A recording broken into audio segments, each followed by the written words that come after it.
So when we're creating hair for our characters, there are a couple of different ways that we can go about it. We could create hair using curves and using Maya's proprietary hair solution in hair. You could use, if you're doing something in ZBrush, you could use fiber mesh and things like that. So there's solutions to get a more realistic looking hair. But if you're building a sort of a cartoon character, oftentimes those characters, the simple characters, are built with geometry for hair. So it all depends on the look that you're going for. For features, they usually use an actual hair solution for that. But in our case, since we're just starting out, we're going to actually build this as geometry. So the idea when you're building hair as geometry is you want the topology to flow along the direction of the hair, and we're not building each individual hair strand. We're sort of defining clumps and sort of putting creases in those areas to just give us an indication to let us know that that is hair. So we need a base to build this hair from, and rather than creating this from scratch, we can actually use the geometry from the head to use as a starting point. So let's start out by figuring out where the hair is actually going to come from. So we'll choose a selection that is going to encompass most of where we think the hair should come from. It's not going to be exact, but we can get kind of fairly close. And so we can come in here, maybe this one. Go ahead and bring this solution down, or this selection down rather, and let's go ahead and bring it all the way maybe down here, and we want it to kind of come across the ears or over the top of the ears, kind of come down here. Want it to kind of extend out forward of the ears,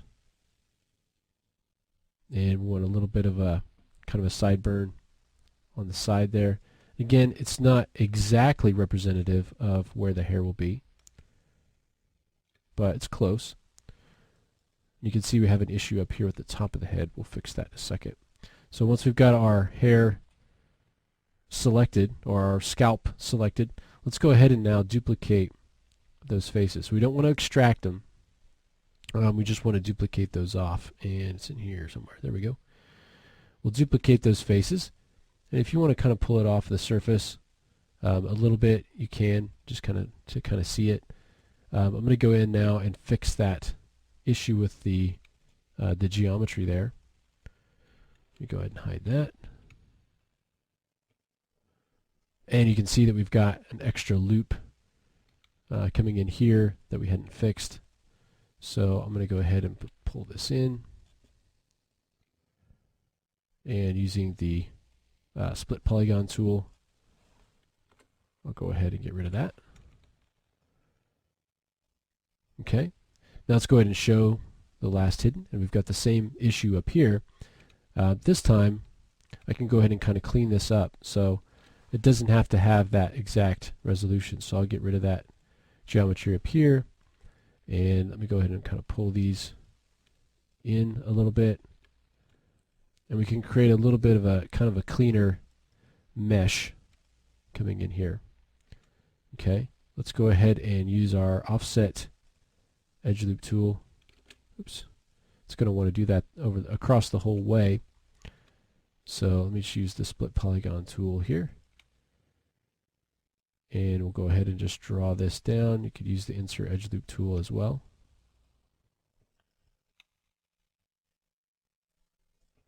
And this extra geometry will let us make give a little bit more shape to it, to the hair. Let's go in on these and start to shape the hairline itself, so we can come in and define, where that hairline is on the body. It's probably not going to be exactly where we extracted it. Make the sideburns a little bit thicker. Okay, as we come up here and look at the side, we can start to change the shape of this a little bit. So start to bring this out and match it up with the actual hairline that we want. Okay, start to bring these up in here. So something like that. Alright, since I changed the one side, I'm actually going to go ahead and delete this side, oops, and mirror it over to the other side. So let's go ahead and do that. Okay, now obviously this is going to be pretty pointed here, so I'm actually going to take these on the side and kind of pull these out a little bit. Okay, so our head's not quite so pointy.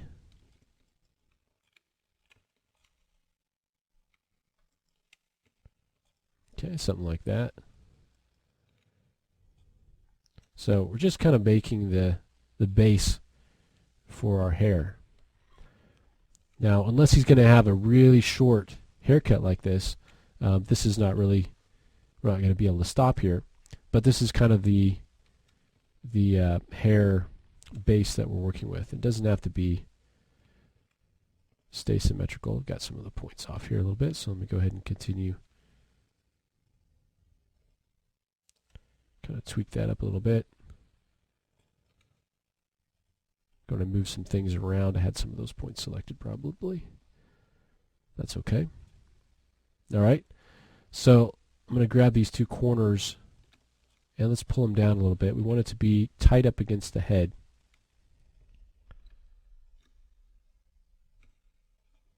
Do the same thing here. All right. And then let's go ahead and begin to build that overall shape. So looking at this, his hair really comes up quite a bit and kind of extends out. So I want to extrude all of the hair out. First, I want to go ahead and just scale it down so it's just right on top of the surface there.